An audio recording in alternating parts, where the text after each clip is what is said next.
show us you got New England pride. Show us you've got New England pride. Stand up, shout out, show us you got New England pride. Show us you've got New England pride.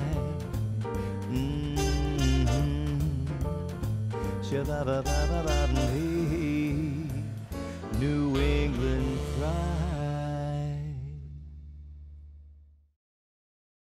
Hi, I'm Dale LePage. And I'm Tina Marie Billing. Thanks for tuning in to New England Pride TV. We have got a jam-packed show for you, so let's get right to it. New England Pride TV is brought to you by the Hanover Theater for the Performing Arts, Remax Vision, Bay State Savings Bank, Safe Homes, Joseph Gonzalez Doframe, Boston wedding photographer, Paul Chasen Interior Design, Nuovo Restaurant, Dr. Frank P. Fetchner Plastic Surgery, Fallon Health, The Queen's Cups, This Week in Worcester, Electric Haze, Escape Games Worcester, The Fireplace Room Restaurant, Uniquely Your Decor, and Art Reach.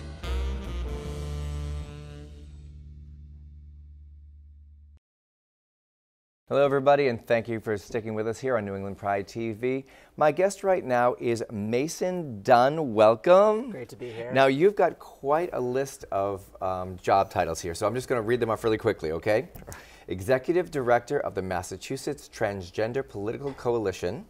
And then we've got co-chair of the Freedom for All Massachusetts campaign. Now break those down for me. What is the Executive Director of Massachusetts Transgender? So the Massachusetts Transgender Political Coalition is an organization that's been around since about 2001. We are a nonprofit dedicated to ending discrimination and bias on the basis of gender identity and gender expression here in Massachusetts. So we're working on a variety of things. Really our job is to be a resource to the trans community here in Massachusetts to ensure that we have the resources we need to change our name and gender marker, to fight against discrimination in our everyday lives in healthcare and employment and things like that. We also work on some advocacy. We're working on gender neutral markers on state IDs, which is a trend that's sweeping the nation right now and really important for non-binary representation for folks in Massachusetts. Now, when you say you help people fund the need to change legal, is that very expensive? It can be, yeah. Especially when you're talking about things like a passport. It can cost upwards of $300 to change your name and gender marker and update your passport. Did not realize that. Yeah, it can be a costly experience, and the passport is towards the end of that process. You have to go to probate court and change your name in probate court, and then go to Social Security and change your name and gender marker in Social Security, and then change your name and gender marker on your state ID. Your birth certificate, any immigration documentation, employment documentation, health documentation, all of that has to be updated with your name and gender marker for somebody who does change their name or gender marker. Now, how did you personally get involved with this? So I've been a trans advocate nationally for over 10 years now, working in California, Oregon, New Hampshire, and now here in Massachusetts. I graduated from law school and started working with the ACLU of New Hampshire, and soon thereafter, this position became open, and I applied, and here I am. And here you are. Now, when people reach out to you and ask you, can you help me? Do you do this? Do you send them to a website where they have like a checklist of things they need to do? Or? Yeah, our website at masstpc.org has a really great, helpful PDF document you can download that walks you through the process. That's so helpful. But it's also important to know that a lot of folks may have different nuances, whether they're maybe have immigration documentation they need to change, or military documentation, or maybe they were born in a different country, or maybe they were adopted. Things like that can change some of the nuances associated with changing your name and gender marker. And it's really important that we can respond to that. And we actually provide free legal assistance as well for those who are changing their name and gender marker. So you're one of those wonderful people that needs to be more of, who helps the public go through all the red tape, right? Because it's too much. It's a bureaucracy that really takes a lot of skill to navigate. Right. Which is why we provide that free legal assistance. Even though you don't need a lawyer to change your name in the state of Massachusetts, we find that lawyers can be really helpful in navigating that bureaucracy, and pairing trans and gender nonconforming people with a lawyer just eases that process a little bit more. I imagine I would definitely feel a lot more comfortable having you on my side. Right. Yeah.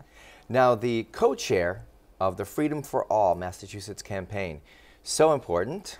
It's essential. Essential. And not just here in Massachusetts, but nationally as well. Right. I'm going to tell you the same thing. Well, first of all, explain to them what the vote is. Sure. So in 2016, we passed non-discrimination protections here in the state of Massachusetts in public accommodations. Right. And public accommodations is just a fancy word, a legal way of saying public spaces. We're talking about hospitals, we're talking about restaurants, parks, public transportation. All of those are public accommodations. And in 2016, we passed a law saying a trans person cannot be kicked out of those spaces or denied service in those spaces because of our gender identity. Unfortunately, the opponents to that law were successful in collecting enough signatures to put that on the ballot in November of this year. That's what blew my mind. It is really surprising that, but it is actually a very low bar. The number of signatures they required were less than 1% of the population of Massachusetts. So it's a very low bar, and they were successful in meeting it, which means that in November of 2018, we will be voting on the rights of trans people to access public spaces. This is the first time in the U.S. there will be a statewide vote on trans rights. And I can't begin to tell you what it looks like if we lose this vote in Massachusetts. I don't even want to think about that. It will have a effect across the country on trans rights, and we'll see so much of the progress that we've made in the last 10 years start to really be in question if we lose this vote here in Massachusetts. If we win this vote, I'm excited, and I'm hopeful that we can win this. But we cannot be complacent in that, because it's not just Massachusetts at stake, it's the trans community across the country that's Absolutely. Once again, I'm stunned that it even got on the ballot, and that we are going to have to be working so hard to get people to vote. But it's, like you said, it's essential, it's crucial. And if there is a way that people can reach out to you asking how they might be able to help the cause, where would you send them? Sure. So our website, freedommassachusetts.org, or follow us on social media. Just search Freedom for All Massachusetts. There are so many ways to get involved. Right. We are canvassing every weekend. We're going door to door and talking to people about trans rights. Right. We are phone banking 2 or 3 times a week across the state. So you can come in, get on the phones, and talk to people about why trans rights are important to you, or important to your family, or important to the state. Right. So I think people just think of this as the bathroom bill, but it's not. It's not, and that is unfortunately a talking point that our opposition has been really successful in pushing. Yes. As well as the message that somehow this is a threat to public safety. And let me just debunk that here and now to say that this is we need to keep debunking that. We do, because this is not solely about bathrooms. Right. This is about all public spaces, restaurants and hospitals and hotels and parks, and our ability to access those spaces. And for that very same reason, it is not a matter of public safety. Trans people and gender nonconforming people prioritize safety and wellness and privacy, just like all people. So get out there and vote on November 6th. Yes. Yes. Thank you so much for making us aware. Thank you. And good luck. I'm sure we'll be in touch. I'll look forward to it, and I hope to see folks out on the doors and on the phones. And we'll be back. Hello and welcome back to New England Pride TV. I am here now with one of the celebrities or celebritantes of Ogunquit, Maine, Miss Minerva Maine. Welcome to New England Pride TV, honey. Thank you, Dale. It's a pleasure to be here. I'm sorry I'm a little messed up. I didn't have a chance to get completely ready, and I just threw on some lipstick. We'll take you anywhere we can get you. Most do. Now, let's start, please, with all the good things you do in Ogunquit. I know you're very involved in a lot of the contests and charity work. Tell us about that. Well, I've been fortunate that I've been able to be the hostess of the Broadway Gives Back events, which are monthly events when the Playhouse is in season. And I've gotten to meet a lot of the actors, slept with one or two, and got to really be a part of something that's very fun and really a lot of talent. I also am the hostess this year for the Mr. Gay Ogunquit contest, at which point I got to help the young men in their Speedos and some just in their underwear get out of their clothing. Oh, okay. Should they need Did you help them get into their Speedos or out of their Speedos? During the event, I helped them get in. Okay. After, well, we'll just keep that a secret. Now, what is the origin of Minerva, Maine? How did this come about? How did all of this, this goodness come about? It was the grace of God, I swear. But Joanna and Chi-Chi, who are the dueling drag divas here, used to use these wigs in their act, and they retired those characters in their act. And during one of the other events, they had a raffle to give away to win these wigs, and it was rigged, so I would get one. They rigged it so I would get one of the wigs. Because they knew you would do it justice. That I would do something with it and not just toss it in the trash. Quick trip down to the consignment shop, robe, nightie. Now, is this the costume of Minerva, Maine all the time? This is the costume of Minerva when she shows up to any event. Okay. She often will change into something a little glamorous I see. later in the evening, but she always has to start off in her nightie. Perhaps a little, Victoria's Secret or... Oh, no, a little more like Walmart. Okay. Probably Lane Bryant, too. Now, I have seen photos of Minerva, Maine online on Facebook. Vacuuming Main Street? What was that about? During Christmas by the Sea, one of the events here in town, our bed and breakfast that I own was doing a float. And we weren't sure what it was going to be, but then Minerva sort of evolved around that time, and a vacuum in Minerva's hands, and walking down the street, and a pretty poinsettia, of course, on her chest. Accessories are everything. Accessories are all very important for Minerva. No, not really. She doesn't care. So quick vacuum in hand, and we're walking down the street, vacuuming up, cleaning up the street, and yelling at the people on the side of the road. And the legend was born. The legend was born. It was one of the highlights of the parade. No, you mentioned Poor thing. Now, you mentioned earlier the alter ego of Minerva, Maine is my friend Rick. He is there somewhere. He's in there somewhere. He's in there somewhere, And Rick owns a wonderful B&B. Can you tell us about that? Yeah, it's called Moon Over Maine. It is located right in the center of the village. It is a charming, sweet little 1839 house. Walk to the town, walk to the main street, and we take good care of our guests. Minerva doesn't get involved with the guests as much as she can help it. I will tell you, you're known around the town for your amazing baking and scones, I think, correct? Yes, scones is correct, and actually I brought some for you, but I think Marty ate them already, so. Damn you, Marty. Damn you, Marty. Damn you all to hell. So if people want to find out about Moon Over Maine, how can they find out? It is as simple as moonovermaine.com.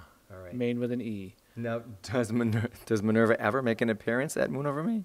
She occasionally, if she's getting ready to go out, she might have to visit the guests, but All right. but she doesn't cook breakfast because she's not very good at that. Oh, she's not very good. She's not good. She's a lady of leisure. She's a whore.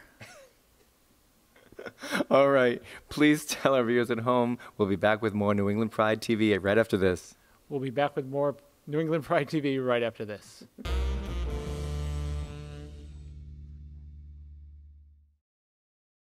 Hey, we're back on New England Pride TV. I am here with David Joseph, who I stalked on Facebook for about a year. Well, first of all, let's just say welcome to the show. And you've waited 6 months to get on here. I did, yeah. And I appreciate your patience. I first stalked you on Facebook because I saw a picture of you with Debbie Reynolds, who I loved. Yeah. And then I scrolled through your photos, like the stalker that I am. And there you are with Debbie Reynolds, Judith Light, Iman, Dionne Warwick, Cher, Diana Ross. Oh, that's me, yeah. You yeah. know that, yeah. And I was blown away by first of all, how old I am. You're very fun. No, you're very funny, first of all. Yeah. And second of all, your clothes are gorgeous. Thank you. Yeah. And then to make it even better, you're generous and giving and sweet because you now have this charity called Fashion to the Rescue. I founded Fashion. Thank you for having me. And it wasn't that I was delayed 6 months. He was booked for 6 months. So it was your show, which is such a service to our community. I did the best I can. I'm actually very honored to be here. I've been interviewed by a lot of great people. This is important. You are kissing some major butt No, kiss. it's true. Listen, when I was a kid, if there was some place to go to help me Yeah, right. through the bullying, through the That's- horrible times, yeah, that's- was that kind I of a- knew that there were other people, there was just Yeah. something there. Yeah. So I'm really honored to be here. That's why this show is here. It's right. amazing, and thank you for having me. So let's find out about Fashion Okay. to the Rescue. Who are we rescuing? Fashion to the Rescue is a charity that I founded 4 years ago because my friend Amy has an animal sanctuary out in Arizona where she rescues farm animals who were going to slaughter. Oh, And I actually met Amy on Facebook, like us. like us. Yeah. And Love at first like. it was true. Oh, that's a good one. And Amy was in need of help, and there was a horse that she rescued who needed so much money to get that horse to a healthy place that she was going to have to sell the horse. And she sold the horse. She knew the horse would be slaughtered. And I said, don't do that. Let me just go online and try to do a GoFundMe for you. And within a week, we raised $15,000. Oh, Because my when David God. Joseph talks, people listen. I'm I'm Italian. listening. I'll break your legs. I'm listening. Yeah. So we did it. And then I thought, you know what? I never knew I could do that, but I really like it. Oh. And then I founded Fashion of the Rescue. So we did a fashion show. Because I've been around since dirt was happened the first time on Earth, I called my celebrity friends in, and everyone wanted to help. And we did it at the Beehive restaurant in Boston. And in one night, just by donations, we raised $20,000, That's incredible. which was lovely. The next year, we did it for Amy. We did it at West End Johnny's in Boston, and we raised $200,000. I know. And then last year, we did it very, very big, and we raised another $250,000. So Amy now is all set. Yeah. Amy's set and is comfortable. The farm is good. So let me ask you this: with the charity, do you pick a different charity every Well, year? this year I did. So Amy's in a good place. So this year we're doing it for Danielle Murr, who's a friend of mine. She's the morning DJ on WAAF radio, and she does on her own charity called Blues Bridge, where she rescues dogs, cats, Yeah. everything, Yeah. and brings them to a place of health and happiness and safety. And so we decided to do it because I don't want to do it big again. You know what it's like to do these events. It takes every ounce of your being, let alone I'm working. You're gutted. Yeah, you got it. Yeah. So it's like this- it's like planning a it's wedding. I keep comparing it to a Broadway show. yeah, So this yeah. year we're doing it smaller. Although you'd make a beautiful bride. Do you think? It Absolutely. was only 4 years ago. But I'm with listen, folks, I'm with my husband 38 years. Oh, So, you got me beat. I'm only 35. Well, you see, well, in 3 years, you're going to look like this. I'll send you a meatball sub. So Fashion of the Rescue this year is for Blues Bridge, and we're doing it at Fenway Johnny's. And it's an amazing night because everyone reaches out and wants to help. And when is it? It's May 10th. Everyone from Ayla Brown, my beautiful muse that I dress for all of her. yeah, She's a yeah. country superstar. Yeah. And she's coming up from Nashville, donating her time to us. To you. Yeah, it's pretty Yeah. amazing. Comedian Christine Hurley. Okay, The I great, do know that Oh my name. God, Christine Hurley is the funniest woman I that God think has ever I put know- on this I earth. think I know that name. And she also is coming and donating and doing 10 minutes for us. It's a salute to our beautiful friend Linda Cole, who passed away. I did see that. Yeah, Yeah, Yolanda's she- daughter. lovely, lovely. Lovely. So Yeah. we're doing a beautiful tribute to her. And then a small fashion show with, let's see, Jennifer Belichick, my girl, whose wedding gown I just made, Liz Walker, Heather Unruh, Kennedy from Mix 104 Radio in the morning. There's only 6 outfits. Yep. It's a quick show. Yep. It's a fun-filled night. How could it be anything else with you at the helm? I know. With you at the helm, how could it be anything but fun and fabulous and glamour, right? I like to say fabulous, personally, yeah. What is it? Because I can. Fabulous. Fabulous. Yeah, it's going to be fabulous. I was gonna, yeah, that's fine. Ayla Brown said to me one day, I love that. Can I use that word? I said, no, you can't. No. You've got to be me Yes, or yes, one of us in the yes, tribe. Yeah, to we do use get it. we do get away with a lot more.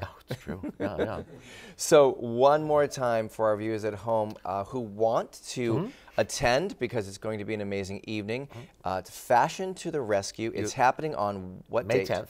May 10th, At which Fenway is Johnny's. which is a Thursday evening. Thursday evening. 6 to 8:30, so you'll be home in bed by 10. Oh, you're because I you're know. preaching to the choir, I know. baby. Don't you love it? Yes. Everything we do, I have to take a nap, go get there 6 o'clock. Yeah. I want to be home in bed by 10 Yes. because I've got to work the next day. No, it's true. I have turned down gigs to sing because they start at 9. No, No. I agree. I'm in bed by 9. You and me both, but not the same bed.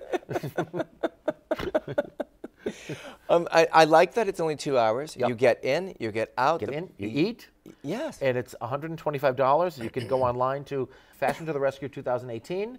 You can go to the Facebook page, Fashion to the Rescue 2018. You can go to the David Joseph Facebook page, which I have all of it up public, or Eventbrite, and go to Fashion to the Rescue 2018. Now, your dedication to these charities and to these animals is so inspiring.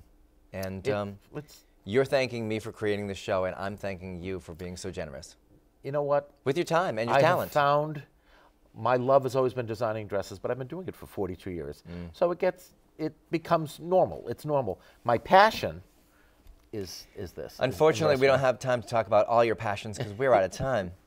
Damn. Thank Dale, you so thank you. much. What It a is pleasure. a pleasure. Oh, it's my pleasure. I wish it could be a Truly. much longer interview. No, this was perfect. We'll be back with more New England Pride TV right after this.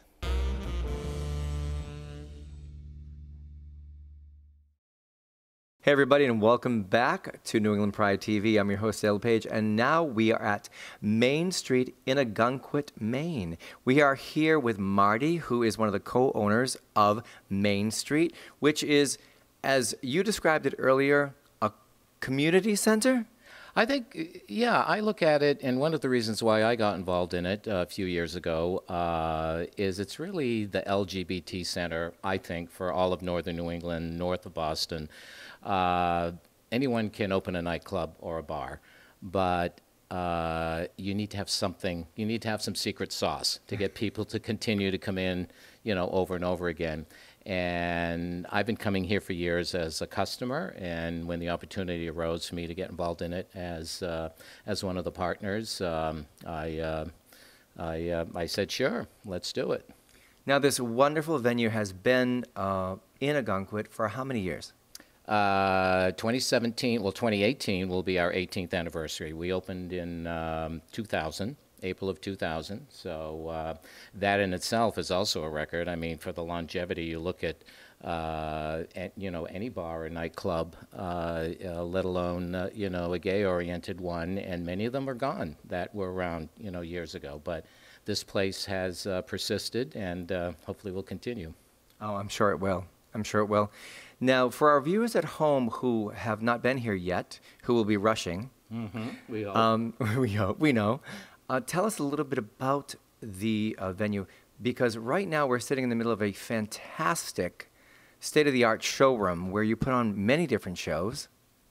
We have a lot of this is our showroom here, and in the summertime we have a house drag show called Dueling Drag Divas. They've been with us for several years, all organically grown. One of them started here as a solo performer, and then we had another solo performer, and now Joanna and Chi-Chi, the Dueling Drag Divas, they put together a great show. So this is their summer home, and in the wintertime, they perform in Puerto Vallarta. So they're in both ends of the globe, as it were. And it's a great show. That's in the summertime. It's every Friday and Saturday night. We had a Wednesday night show in the heat of the season when there's thousands of people around, and then they usually go into the fall. Middle of the fall is the end of their season, and then we start it all over again. So they usually start around in May, sometime right before Memorial Day. Now, not only do you put on fantastic shows here, but you're also very community-oriented. I know you do a lot of work with charity, too. You are, is it The Ride, I think it is? Is it The Ride? Well, every year there's the Boston Harbor to the Bay fundraiser from Boston to P-Town, and Main Street puts together a team. We have a fundraiser called Wigs Out for Charity. I think you'll hear a little bit more about that later with one of the hosts of that event, which we just had in the month of August. Raise a lot of money for that event. We also partner with the Ogunquit Playhouse. We're so blessed to have that resource, and what a great place that is. Every cast of every show voluntarily gives up one of their days off. And these are all New York actors, pretty much that are involved there. They're all Broadway actors, and they do a benefit, and all the proceeds go to a local charity. So each show is a different charity that is benefited from it. And the one that one of them that we had last fall goes to the Ogunquit Spirit of Giving, which is another charitable thing that is hosted here. It's a gift collection thing at Christmas time, and it's grown so huge that we have the gift collection party here at Main Street. It's usually the first Sunday in December. That is a huge community event, and there's just a bunch of stuff that we do because like I said earlier, it's more, I find that it's more of a community center. That's why I wanted to get involved in it. If it were just another bar or a nightclub, you could find that anywhere. It wouldn't mean so much. Right, Now, exactly. like I said earlier, we're in a fantastic state-of-the-art showroom, but when you walk in, there's a wonderful, there's so many aspects of this venue. Can you, like when you walk in, tell us what you'll see? Well, our main lounge is when you first walk in. Off the lobby is the main lounge, and that's open 52 weeks out of the year. Even in the dead of winter, we try to stay open a few days every week, weather permitting, of course. And we have the dance floor, the main dance floor, which is on the other end of the building from where we are now. That's going on every Saturday night. And in the summertime, Friday nights, Sunday nights, we expand the dancing. This showroom in here, after the shows are done, in the summertime, it takes us about 15 minutes to flip the room around, pull the chairs up, and this becomes a second dance floor in the middle of the summertime. More of a disco. I was going to say, how would this video disco room? So it's more throwback music that gets played in here, whereas the main dance floor is more of today's, house music, and so we try to have a little bit of everything, something for everybody. And you do, and also I was very impressed by you have an event space people can rent for functions. Well, directly above us is another customer space, which is more of a clubby talking bar. There's not the big loud thumpa that you get down here. So if you want to go upstairs and have a conversation, we have another deck, rooftop deck, with a great view of the village square. Yes, yeah. So that's going crazy. Again, the heat of the summer. The summer season is the biggest one. The other shows, I mentioned the Dueling Drag Divas, which is our house show, but we also bring in drag performers, a lot of them from New York. We had a lot of shows this year, new performers coming in. Some of the usual ones that you might recognize, like Varla Jean and Hedda Lettuce, and but we're trying to cultivate a new generation of performers as well to attract that new generation of customers, because one of these days, we're not going to be around anymore. And we hope this place continues. That's true. And if our viewers at home would like to find out more about your venue, where can they go to find out information? Well, our Facebook page is updated constantly, and that's Main Street Ogunquit. And it's Main spelled like this, even though we're on 195 Main Street, it's Main Street spelled with an E, M-A-I-N-E, like the state, Main Street Ogunquit. Or you can go to our website, mainstreetogunquit.com. It's that easy. And let's toast to Main Street. Yes. To you. To you. Thank you. All right. We'll be back with more New England Pride TV right after this. Thank you for watching New England Pride TV. We had a great show. We enjoyed it. I hope you did too.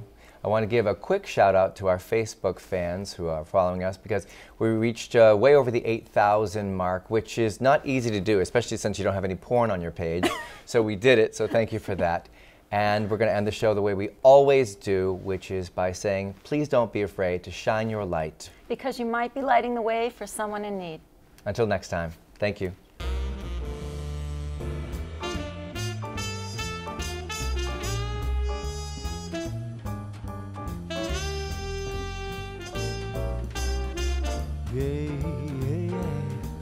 Tune in, show us you've got New England pride. Show us you've got New England pride. stand up, shout out, show us. You got New England pride, show us. You've got New England pride, New England pride.